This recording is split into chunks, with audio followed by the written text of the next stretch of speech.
This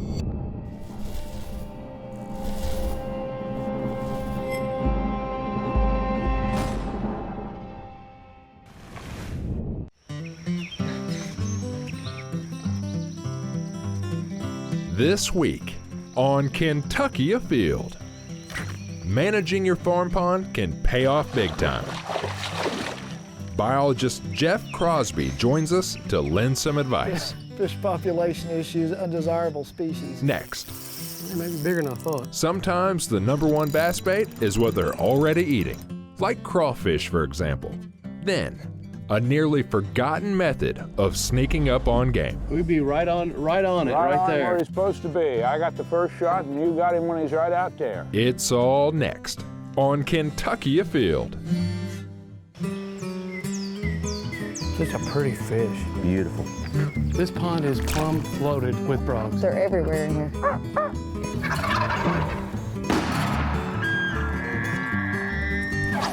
Yeah, this is a good fish right here. Really good fish. Come here, girl.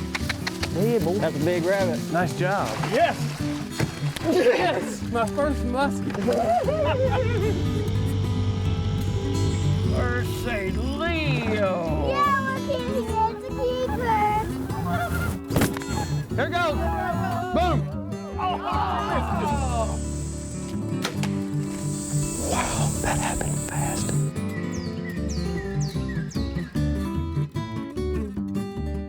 Hello, and welcome to Kentucky Afield. I'm your host, Chad Miles. Join us as we journey the Commonwealth in search of outdoor adventure.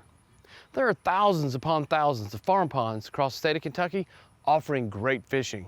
But the best farm ponds, well, they have a good management plan.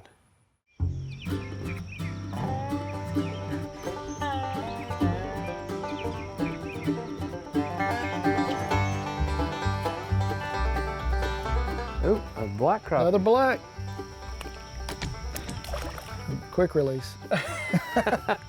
That one there was probably big enough for the skillet. If you was ready for a crappie sandwich, I know you don't like those, nothing. Oh, man. So Jeff, I know you've been a fisheries biologist for quite a few years. You probably feel like at this point in time you've seen every pond in the state, haven't you? I've seen a few.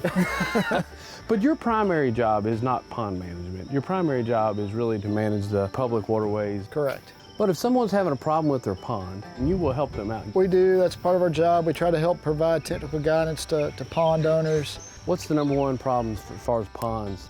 A lot of the calls are dealing with fish population problems, crowded bass, undesirable fish species, also aquatic vegetation issues. And like I say, fish population issues, undesirable species. It's almost like that fish knew he had a chance to be on TV. Yes, he did. Because this is exactly the undesirable fish species you're talking about. This is one of a couple of fish that can be very problematic in a pond. White crappie, they're prolific. They can get off really large spawns. They can overpopulate. And unless you've got a good predator population, you could end up with a pond full of these small crappie. What other non-desirables in a pond would you look for? The most common one that we probably deal with is a green sunfish. They're incredibly aggressive. They can wear out a male bass on a nest, but another crappie. that Man, looks better. There sure are a bunch of these jokers in here, though. I mean, Look at the eyes on that dude. Look how big they are. Massive, yeah. That's an old fish. Oh, really? So eye size? Can at times, yeah. That's a pretty good indication that that's probably an older fish that's been around for a while. They're just not growing, they're crowded. Well, Jeff, that's probably not real good. We walked down this dock and we fished one spot and we've caught 3 fish and they've all been undersized small crappie. Now, I'm not going to make a determination just yet that the bass population's in bad shape, but we're going to have to walk the rest of this pond and try to catch a few more fish and see what they look like as well. We get a lot of calls about muddy ponds, and usually it's due to a fish. And it's either due to a bullhead catfish, which is another undesirable, or a common carp. They're just very problematic. They keep the ponds muddy, which is very bad for largemouth. Largemouth bass, that is a sight feeder, and the pond stays muddy all the time. It's really, really good to see different age classes of bass in your pond. This isn't exactly what you want to come out here and catch big numbers of, but if you're seeing this size and medium size and the occasional really big bass, then you have a very healthy pond. This is a nice quality looking fish. Looks like it's been eating well. It was aggressive. And again, it's proportional, not a big head, skinny body. Just things that you're looking at when you're kind of looking at your fish in your pond. A little better bass. We've at least got the 2-pound variety. So that's good. In the last couple casts, we've caught a 4-inch bass, and now a bass that's probably somewhere in the neighborhood of 16, 17 inches. So it has several different year classes in it. Hey, that's a good sign. This is exactly what you want to see. I saw a big fish take off right here.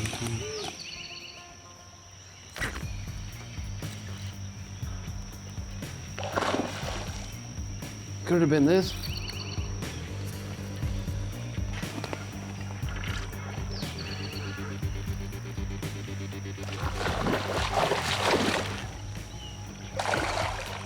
Here we go. Now we're dealing with the kind of fish that you really want to see in your pond. We have caught all age classes of fish. Now this is full grown. This is a pretty good sized bass right here. For a pond, I mean, we're looking at a close to 5-pound fish. Hey, this is a good way to go out and try to get a decent idea of what your population of your fish is like, is just walk around it occasionally and catch some fish and take notes of what you're catching and the overall health. Look at this fish. Very healthy fish. Got a big belly.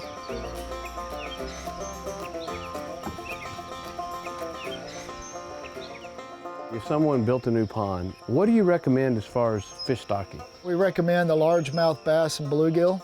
Basically, it's 400 bluegill per acre, 120 bass per acre. You can find this information on our website. We have a farm pond webpage. Google Kentucky Fish and Wildlife, go to our main page. Up in that top right-hand search box, just type in farm pond management. There's a list of fish suppliers that sell in the state, so that information is on that website. I'm sure you get phone calls on aquatic vegetation as well. That's a lot of phone calls we get, or people trying to figure out what they're dealing with and how to control it. There's 3 ways of controlling aquatic plants, and that's one, physically, removing it by hand. The second way is biologically, that's your grass carp. But you gotta understand, grass carp don't eat all types of aquatic vegetations. They got a preference list. There's things they will eat, there's things they won't. And then the third, of course, is chemically. Again, identifying the plant is a key. Getting the appropriate control method for that plant is the big thing. And you can go on the website of the Department of Fish and Wildlife and find out who your district biologist is. There's a site on there that you put your county in, and it'll tell you who your conservation officer is, who your land biologist is, and then you can find out who your fisheries biologist is, no matter what county you live in the state of Kentucky. Correct. It's very easy to do. And their email addresses are located on there as well? Their phone and email addresses, and just pull that email address up, take a picture on your phone, and send it to that email. I'm loving it. Oh my gosh! Is that a crappie? Oh my goodness. On a jig. A bass jig, that is. Oh, come on out there. How about that?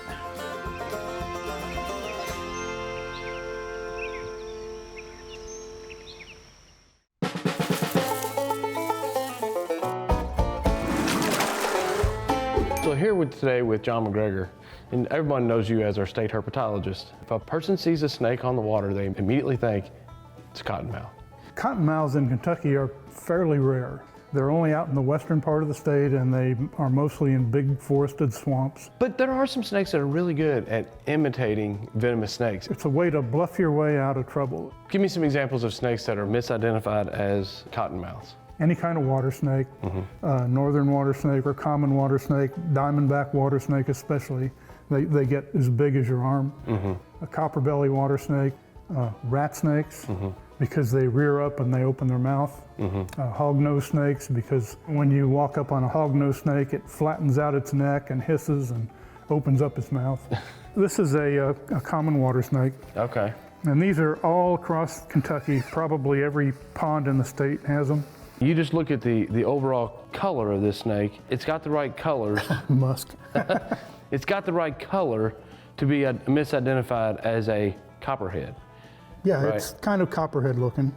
But you know, on a copperhead, see these dark cross bands? On a copperhead, they're wide on the side. So if you're looking at a copperhead, it looks like it's got a row of Hershey's Kisses. Gotcha. What is the best way to identify a cottonmouth from a common water snake? And a normal way of swimming, a cottonmouth will be floating on the surface. He'll have his head up above the water. And all the water snakes will swim normally with their head flat on the surface, and their body is mostly underwater. If you go toward it and it goes in the water, it's probably harmless. I mean, a cottonmouth will pretty much stand its ground because cottonmouths they're slow and they're chunky, and it's easier to throw that mouth open and try to bluff somebody. Well, thanks again. I appreciate you coming Okay. in and showing us this Always snake wanted to and do that. giving us an education. Sorry about the snake musk on your Oh, table. that's okay. We'll wipe that up. As the summer starts to heat up, bass fishing can sometimes get pretty tough. To give yourself the best chance, consider trying live crawfish.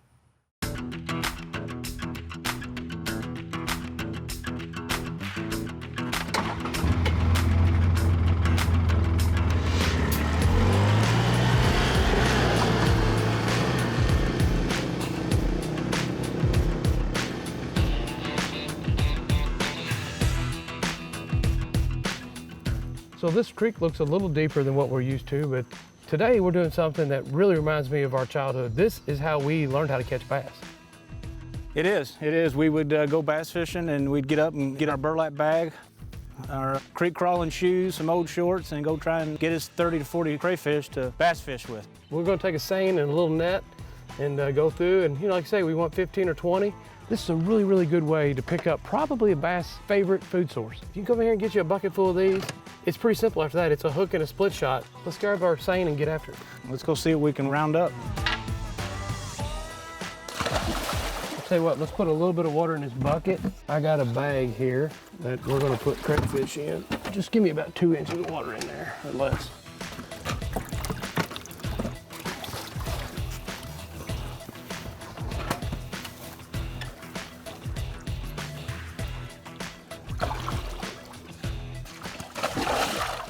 Oh man, that feels great.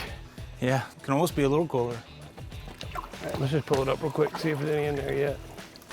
Oh, bluegill. Too bad we're not catfishing today. That would be the ultimate piece of bait right there. It's your lucky day, buddy. I think sometimes if I can get up in here, scare them that way, this is how you really get bunches of them. All right, try it again. There we go. Got about 10. And every one of those are the size we're looking for. One more pass like that and we'll pretty much have what we need. I think with the first little couple passes, we were in too deep of water. You got to find that perfect mix where them crayfish like to get. That was a good run there.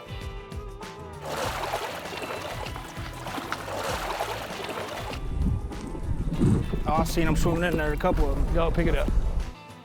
Look at that. That's a pretty good haul right That's there. a ball of them. I tell you, there's a million different ways you can do this. If you get in an area that's really, really rocky and you can spot them and see them, but you can't drag a seine, I just take a butterfly net and poke right in front of them and they'll swim right into the net.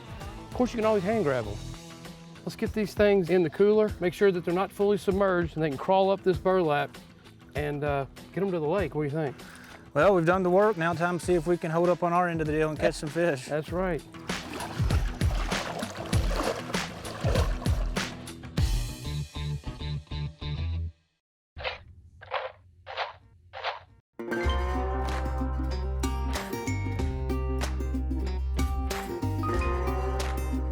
We're down here at Nolan Lake. We decided to fish this lake because we know where there's some rocks that should be perfect for using these crayfish. Last night what we did is we got a cooler that had about 1 inch of water in it, and we just draped this top end over the top of the cooler so that they can crawl up out of the water. If you leave them submerged in the water the whole night, they will die, so you don't want to do that. So now I'm going to show you how we're rigging this. We're going to use a 1/0 circle hook and then an 1/8 ounce split shot. Just gonna tie this on. Is our lucky little winner of the day. We'll tail hook these kind of right in the middle. You don't want it to hang way out because you can almost make it weedless. Now when that thing hits the water, it's gonna take off swimming. So when this thing settles in on the bottom, it's got some free range to move around. And then if he decides to go into his natural motion, and that is to hide under a rock, you need to be able to just pick him up out of the rock and let him drift back down.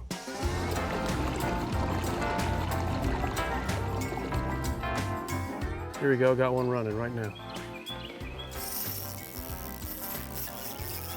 Let me get the net. I don't think he's that big. Maybe bigger than I thought. Might want to grab the net.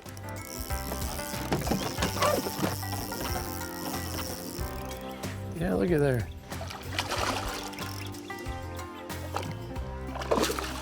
Oh, big shot. It's a nice bass right there. Try to let that thing settle in down there around that rock, and I just pick it up, let my crayfish swim back down. Pick it up, let that crayfish swim back down. He just picked it up, never felt him hit it, just saw him run with it. Very, very typical. Now this is a pretty decent bass for Nolan. Nolan's known for a lot of numbers, but really when you start catching 3, 4 pounders, there's a bunch in here, you gotta work through a lot of numbers to get there. But there you go. Nice fish.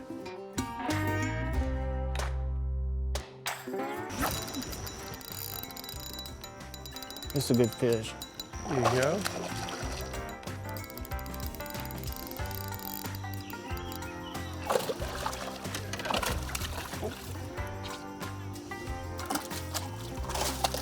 Now, settle down there, would you? There you go, Brian. It's a good fish right there. You got yourself a 2.5 pounder or so there, probably 18-inch fish, maybe even a little better. Beautiful markings and nice healthy bass. Right on the bank. That's a natural spot for these bass to be. Typically, we'll catch them out on the deep rocks, but the water's rising, the fish have moved to the bank, and that's a natural spot for crayfish to be hanging out, is in that shallow water. There's another one running with it right now.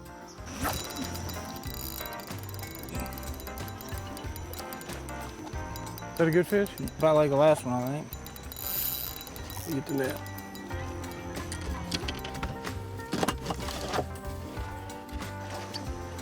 There you go. There you go. Look at that. Where'd that come from? I don't know. That fish must have had that and just spit it out. There you go. That's exactly why I use a circle hook. Look where that hook is at. Right in the corner. Nice and easy to pop that hook right out, and doesn't hurt that fish at all. That's why I use crayfish. You can catch everything. I've caught catfish, bass, I've even caught crappie on accident. Just about everything we eat a crayfish. Yeah, it seems like every one we've caught today, they hit it and you hardly know it, but they come swimming right at you. You really got to watch your line. You got to keep it taut.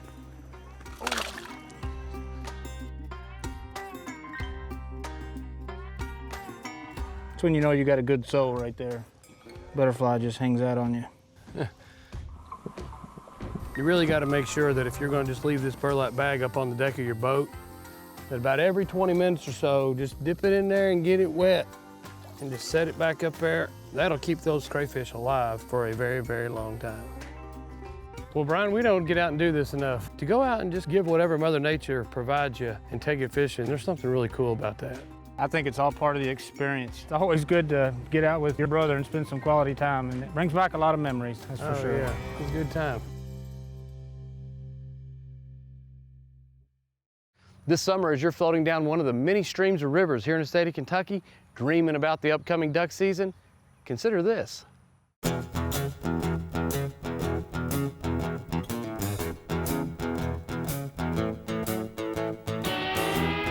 Randy, I've heard a lot about these boats called a rollover boat. Right.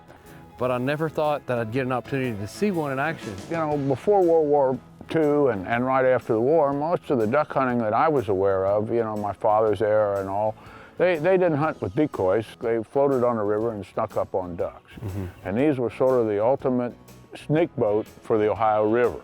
It rolled on its side, and once it was rolled, it looked like a log floating down the river. It was especially effective in high water. You just kept it rolled over and floated along looking like a log, and the ducks weren't afraid of you when you rolled it back up, and then you'd shoot. We'd be right on it, right on there. Where he's supposed to be. I got the first shot and you got him when he's right out there. So you don't roll the boat on its side until you physically see ducks, right? Well, most of the time, if I got fast water, I keep it rolled over about halfway and just drift. But if it's a slow river, our river anymore is like a big lake. What I will do, I will row, and whoever's in the front of the boat will use a pair of binoculars, and when they see ducks, then I tend to back in, move to the back seat where I've got my wide paddle, and I usually have it stuck up in the gunnel, so it's real easy for me to get to, and once I roll the boat over, then I just gently paddle down on them, and you don't, part of this is about not being in a hurry, which I kind of like. Yeah. If there's a drift running in the river, if you paddle faster than the drift, you scare the duck. You look unnatural, yeah. So you want to look natural, and I like to get right out. If there's drift there, I like to be right in the drift. I like a bunch of junk around me. Okay. It's sort of like it hides you. And sounds is your enemy. Mm-hmm. I mean, a duck will hear you set your paddle in the bottom of the boat. Mm-hmm. So a lot of times I just release the paddle when I'm sculling on my last stroke, just let it go and worry about the duck. Okay.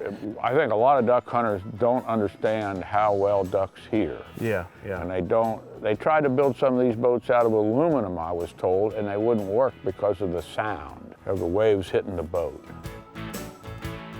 You're telling me this is kind of unique to Kentucky. As far as I know, most of these boats were built in the Louisville area. I also have had a lot of references to boats around in the Henderson, Owensboro area. There was boats in that area. Then there was some of them all the way down to Cairo. Now, whether they had builders down there or not, I don't know. The builders I know about were all from Louisville. There's a simplicity to this that I'm a little bit shocked ever faded away. I'm shocked that more people don't look at this and go, wow, I don't need 15 decoys. I don't need to build an area. I'll just go get them wherever they're at. You know, I think one of the reasons for that may be, and my sort of experience hunting ducks, my father and his cousin, and there was rollover boat hunters around. From about 1960 up through the mid-70s or so, there wasn't hardly anybody hunting ducks in this piece of the river. I hunted decoys and these old boats, and I knew every duck hunter in the river. I'd see somebody there, you know, you knew you were going to know them. So I think there was a generation in there that just wasn't hunting ducks as much and lost interest in it, and these things sort of faded into obscurity, and the people who made them, you know, to sell them, they died a long time ago. The beautiful thing about this, you set in a blind, duck hunting, you see the same terrain all day long. In this situation, you're kind of exploring. Well, and what's really funny, none of the wildlife on the bank is afraid of you. Yeah. There's one particular bank we roll over, and not this past year, the year before, we killed 4 coyotes off of that bank out of this boat with a shotgun in less than 15 yards. If the wind is right, they don't even look at the water. Squirrels don't look at the water. Turkeys don't look at the water. Nothing on the bank is afraid of you. It's really, really interesting. Really incredible. Deer aren't afraid of you. I mean, I roll up on them and holler at them. The only camo that you really need is you need to have something on your head, and that's it, right? That's it. I mean, because everything else is being hidden by the boat. The and gunnel. you really don't want camo because it doesn't look right. Everything that's in the river, notice the color of the river, the water, how it matches the outside of the boat. Yeah. My outfit's always sort of the same color. At the angle that I was at, leaning completely on the left-hand side gunnel, the only way that a duck could have seen me, it had to already been in flight. Correct. Well, Randy, I have to say, this experience has been a lot different than what I was expecting. And I can think of many hunting situations where using a rollover boat like this would be a great way to sneak in on some game. Oh yeah, it works real well, and you can, squirrel hunting is big fun out of it. I tell you what. And I just enjoy the scenery, and I like watching wildlife too. My next step is I think I'm gonna try to get out here in the boat with you at some point in time, maybe take some game. That'd be good.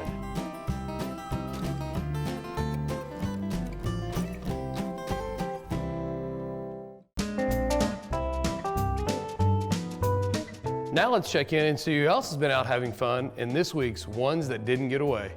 Check out the smile on Blakeland James, who's 12 years old. She took this nice 7-point buck while deer hunting this year. Congratulations. Here we have Jack Short holding up a goose that he took during the early goose season. This was his first ever hunt, and he says he loves it. Nice job. Look at this whole mess of fish caught by Bella Sowers. while fishing in Waddy, Kentucky. Nice job. Here we have Hank Waddell, who took his very first deer on the youth weekend while hunting with his uncle Kobe. Nice job. Here we have 9-year-old Blake Fulkerson of Sonora, Kentucky with his first ever buck taken in 2018. Nice job. Here we have Peyton Cox and a nice 6-point buck that he took in Carter County, Kentucky. Congratulations. It has finally stopped raining here in Kentucky, and the kids will be going back to school soon, so make plans now to get them out fishing. And remember, hunting and fishing on private property is a privilege. Always ask permission and thank the landowner. Until next week, I'm your host, Chad Miles, and I hope to see you in the woods or on the water.